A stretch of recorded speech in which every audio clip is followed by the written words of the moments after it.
Tu es manager depuis quelques temps et là, tu es amené à gérer ton premier projet. Eh oui, ton premier projet. Tu auras à diriger une équipe afin d'atteindre un but bien précis. Mais tu ne l'as jamais fait auparavant. Tu ne sais pas par où commencer et comment se passe la gestion quotidienne lorsqu'on est chef de projet. Sur Internet, tu as beaucoup de plateformes qui te disent comment travailler dans un projet. Il y a même des programmes spéciaux pour la gestion de projet. Mais là, tu as court de temps et tu aimerais savoir comment est-ce qu'on gère un projet lorsqu'on l'a jamais fait, qu'est-ce qui se passe, sur quoi te focaliser et comment fédérer tes équipes afin d'avoir le résultat que tu cherches.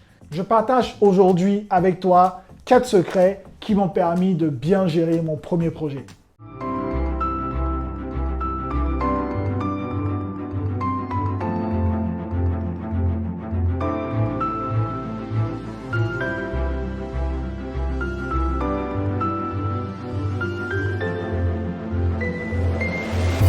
Salut, je suis Cédric et bienvenue sur la chaîne Les Secrets du Management. Alors si tu es nouveau ici je parle de mon expérience de manager. Pourquoi?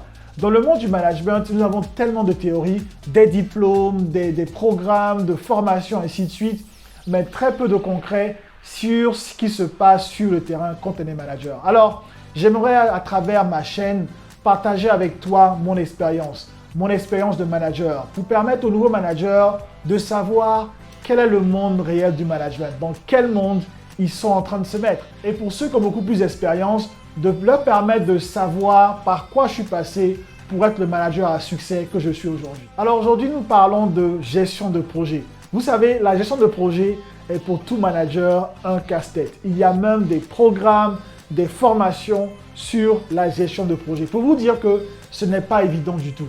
Et pour nouveaux managers ou pour managers expérimentés, mais qui est face à sa première gestion de projet, cela peut causer des cauchemars. Alors aujourd'hui, j'aimerais partager avec toi 4 conseils qui m'ont permis de bien gérer mon premier grand projet.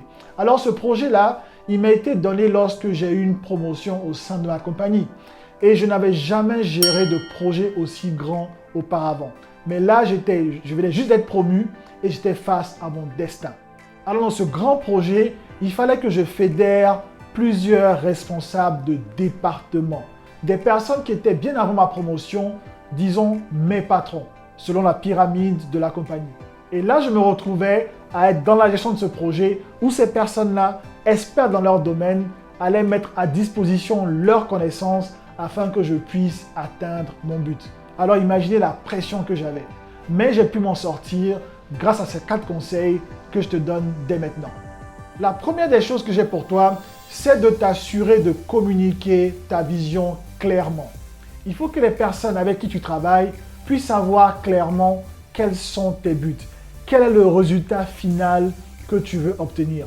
Et il est super important que cela soit clair dès le départ. Et une manière pour moi de m'assurer que les personnes avec qui je travaille savent mes buts, je demande simplement à certaines personnes du groupe de paraphraser mes buts.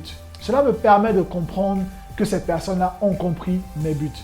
Et cela te permet aussi de communiquer ou de rappeler ou de parler autrement, d'avoir une différente formulation de ton but pour que d'autres personnes dans l'assemblée, dans le groupe, puissent le savoir. Le deuxième secret que j'ai pour toi, c'est que lorsque tu es responsable de projet, tu n'es pas l'expert.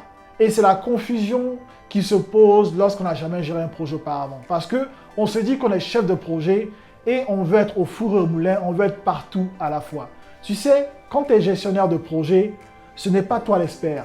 Tu t'appuies sur les connaissances, les compétences de chaque personne de ton équipe afin de mener à bien ton projet. Alors évite cette personne-là qui va vouloir s'incruster dans chaque petit compartiment du projet. Laisse les personnes, les membres de ton groupe faire leur travail. Appuie-toi sur leurs connaissances. Tu ne seras présent que lorsque ces personnes-là ont besoin de conseils afin d'avancer dans leur projet. Mais évite de penser que tu es cette superwoman ou this superman qui va venir, qui est le gestionnaire de projet et qui va être celui-là qui va apporter la solution partout. Si tu te comportes comme ça, tu vas non seulement être en retard sur ton projet, mais de deux, tu n'auras pas au sein de ce projet-là l'esprit d'équipe. Alors le troisième secret que j'ai pour toi, ça revient un peu au deuxième, donc au précédent secret, c'est de t'appuyer sur les connaissances des membres de ton groupe afin de pouvoir avancer dans ton projet. Lorsque tu auras fini de communiquer donc à ton équipe les buts de ton projet, cela se fera donc dans une réunion d'ensemble. Ce que je recommande d'ailleurs, c'est après d'avoir comme ça des réunions un à un avec chaque personne du groupe, afin de leur demander, selon leur expertise, comment est-ce qu'elles pourront t'aider à atteindre ton but. Cela est très important. Demande à ces personnes-là, selon leurs connaissances, selon leur zone de génie, comment est-ce qu'elles pourront t'aider à pouvoir atteindre ton but. Demande-leur leur avis. Quel est selon ces personnes-là le meilleur chemin à suivre afin de combler leur partie du travail. Ensuite, appuie-toi sur ces compétences-là pour mettre en place un grand plan, un plan qui sera le plan de l'équipe. Il faut que dans ton plan, dans ton projet, chaque personne, membre de l'équipe, se reconnaisse dans le travail de fin. C'est en faisant cela que le projet final sera le résultat d'un travail d'équipe. Car après tout, c'est un projet. Et un projet, il y a plusieurs membres. Alors avant de passer au dernier secret, j'aimerais juste partager avec toi un quiz que j'ai mis sur place pour te permettre de gérer les conflits. Tu sais, les conflits font partie du quotidien d'un manager. Et pour pouvoir gérer ces conflits-là, qui sont d'ailleurs des compétences à maîtriser si tu veux réussir ton management, il te faut tout d'abord te connaître toi-même. Alors ce quiz-là te permettra de te connaître d'abord toi-même. Lorsque tu es en situation de conflit, comment est-ce que tu réagis? Quelle réaction tu as? Et ces situations-là te permettront de découvrir quelle personne tu es en situation de conflit. Ainsi, tu pourras aider d'autres personnes, tu pourras aider lorsqu'il y aura des conflits autour de toi. Tu sais, il y a des conflits entre collaborateurs, des conflits entre managers et collaborateurs, des conflits entre managers et patrons et des conflits entre managers eux-mêmes. Alors, je laisse pour toi le lien en description. Vas-y, télécharge-le et qui sait, tu pourrais être surpris du résultat. Alors, le dernier conseil que j'ai pour toi, et ça m'a super aidé, c'est que dans la gestion d'un projet, il te faut rendre chaque personne responsable. Il ne faudrait pas que tu sois la seule personne responsable du projet. Tu es le gestionnaire de projet, mais il faut que chacun puisse avoir ses responsabilités.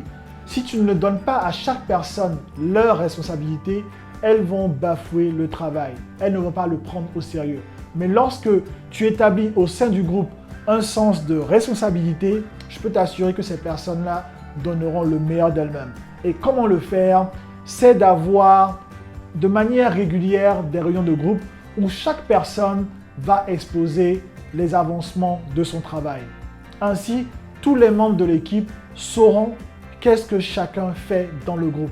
Alors, si dans le groupe, tu as des personnes qui sont un peu paresseuses, entre guillemets, ces réunions-là vont leur permettre de donner le meilleur d'elles-mêmes, de vouloir ne pas paraître inutile au groupe.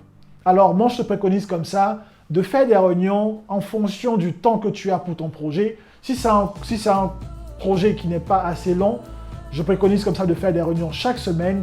Si c'est un projet qui est sur 6 mois, sur 9 mois, sur un an, peut-être faire des réunions de groupe chaque mois afin que chaque personne puisse exposer l'avancement de son travail. Mais aussi, petit conseil que j'ai pour toi, c'est que si jamais il y a un retard, toi en tant que projet, en tant que chef de projet, il faut que tu puisses être au courant des retards qui ont été accusés. Car en tant que chef de projet, tu dois savoir bien avant le groupe quelles sont les difficultés que chacun rencontre, quels sont les retards qui sont rencontrés dans le projet. Alors ce ne sera pas à la réunion de groupe que tu vas découvrir qu'une personne a des difficultés ou qu'une personne a un retard. Toi, en tant que chef de projet, tu dois le savoir bien avant.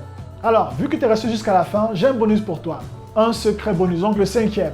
Merci d'être resté jusqu'à la fin. Et le secret bonus que j'ai pour toi, c'est que tu puisses prendre des décisions. Tu es le chef de projet et chaque membre de l'équipe s'attendra à ce que tu puisses prendre des décisions. Si tu es un chef de projet qui ne prend pas de décisions, tu vas te laisser mener par l'équipe et le projet sera un désastre.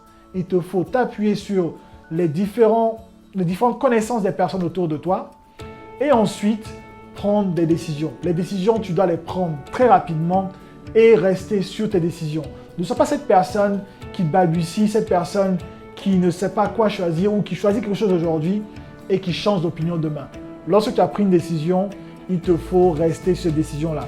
Sauf si cette décision-là, tu te rends compte, est en train de nuire au projet. Alors la prise de décision est un domaine super important lorsque tu es chef de projet. Ton équipe a besoin de guides. Alors si tu as aimé la vidéo, laisse-moi un like et surtout avant de partir, j'espère que tu t'es abonné parce que si tu t'abonnes et que tu actives la cloche de notification, tu vas recevoir des vidéos comme celle-ci, plein de bons contenus pour toi en management qui te permettront d'être un manager à succès, un manager d'excellence. Et si tu es un nouveau manager, de savoir quelles sont les bonnes bases sur lesquelles tu peux t'appuyer afin de pouvoir réussir ton management, ta carrière de manager. On se dit donc à la prochaine vidéo. C'est juste à côté.